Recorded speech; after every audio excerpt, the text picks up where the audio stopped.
So hi friends, welcome to all space, जहां हम cover करते हैं साइंटिफिक फैक्ट्स एंड फिनोमेना काफ़ी सरल शब्दों में।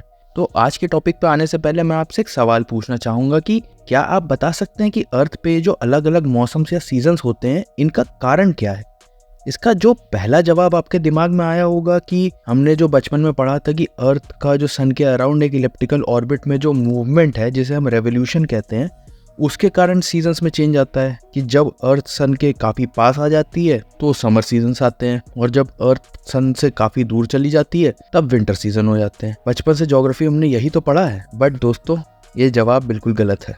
आप सुन के थोड़ा शॉक ज़रूर होंगे। ये फैक्ट जो हमने ज्योग्राफी में आज तक पढ़ा है, ये काफ़ी गलत है। और अर्थ का रेवोल्यूशन बिल्कुल मैटर नहीं करता है अर्थ के चेंज इन सीजन्स में, क्योंकि अगर ये रेवोल्यूशन मैटर कर रहा होता तो जब in the months of November and December, जब इंडिया में सर्दियों का यानी विंटर्स का मौसम होता है, उस टाइम पे ऑस्ट्रेलिया और अर्जेंटीना जैसी कंट्रीज में समर्स का मौसम चल रहा होता है। तो डिस्टेंस का लॉजिक यहाँ तो बिल्कुल ही काउंटर हो गया। Then what is the reason?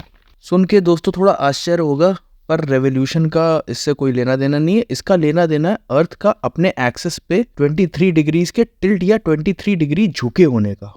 अगर सरल भाषा में मैं आपको समझाऊं तो आप ऐसे समझिए कि अर्थ एक स्फीयर है जो कि सीधा नहीं है, वो 23 डिग्री झुका हुआ है, और अर्थ के बीच से एक इमेजिनरी लाइन जाती है जिसे हम इक्वेटर कहते हैं, जो कि अर्थ को दो हिस्सों में बांटता है, यानी northern hemisphere and southern hemisphere. अब जब हम नॉर्दर्न हेमिस्फीयर को लेते हैं तो नॉर्दर्न हेमिस्फीयर में भी एक इमेजिनरी लाइन जाती है जो कि कॉन्टिनेंट्स के बीच से जाती है, जिसे हम कहते हैं ट्रॉपिक ऑफ कैंसर। वैसा ही सदर्न हेमिस्फीयर में एक और लाइन जाती है जिसे हम कहते हैं tropic of Capricorn.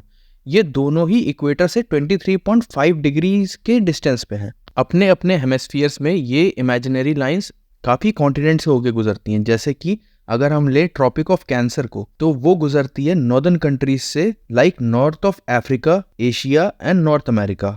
In continents में जो कंट्रीज लाई करती हैं उनसे। और जब हम ट्रॉपिक ऑफ कैप्रिकॉर्न लें तो ये सदर्न हेमिस्फीयर में south of Africa, Argentina, Chile, Paraguay और ऑस्ट्रेलिया जैसी कंट्रीज से पास होती है। क्योंकि tropic of Cancer is 23.5 degrees north of equator, in the months of May, June, July sunlight की जो इंटेंसिटी होती है वो ट्रॉपिक ऑफ कैंसर पे ज्यादा होती है as compare to tropic of Capricorn, क्योंकि अर्थ 23.5 डिग्री झुका होता है ट्रॉपिक ऑफ कैंसर की तरफ, जिससे ट्रॉपिक ऑफ कैंसर पे जो सनलाइट पड़ रही होती है दैट उसकी डिस्टेंस कम होती है as compare to tropic of Capricorn, जिसके कारण in the months of May, June and July northern hemisphere की कंट्रीज एक्सपीरियंस करती हैं समर सीजन को, वेयर एज सदर्न हेमिस्फीयर की जो कंट्रीज होती हैं दैट एक्सपीरियंसेस विंटर, क्योंकि सनलाइट की इंटेंसिटी ट्रॉपिक ऑफ कैंसर पे ज्यादा होती है as compare to tropic of Capricorn. और यही वाइसा वर्सा होता है in the months of November, December and जनवरी, जब अर्थ के सदर्न हेमिस्फीयर पे जो ट्रॉपिक ऑफ कैप्रिकॉर्न है दैट फेवर्स 23 डिग्री टिल्ट, यानी कि अब सनलाइट की इंटेंसिटी ट्रॉपिक ऑफ कैप्रिकॉर्न पे ज्यादा as compare to tropic of Cancer, जिसके कारण नॉर्दर्न हेमिस्फीयर एक्सपीरियंस करता है विंटर सीजन्स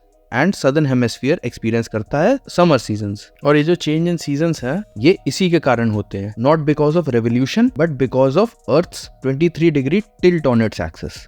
और दोस्तों, आपको पता है यही फिनोमेना कहीं ना कहीं रिलेटेड है एक मिस्ट्री से कि क्यों अर्थ के पोल्स पे 6 महीने सूरज नहीं डूबता है और 6 महीने रात रहती है। यानी कि अगर नॉर्थ पोल पे 6 मंथ्स डे है तो उसी टाइम पे साउथ पोल पे 6 मंथ्स नाइट रहेगी, और यही वाइसा वर्सा होगा हर 6 महीने बाद। पर इस टॉपिक को हम कवर किसी और वीडियो में करेंगे। तब तक के लिए this was all from my side. Thank you guys.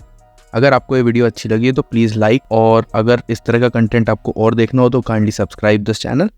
And till then, thanks. जय हिंद।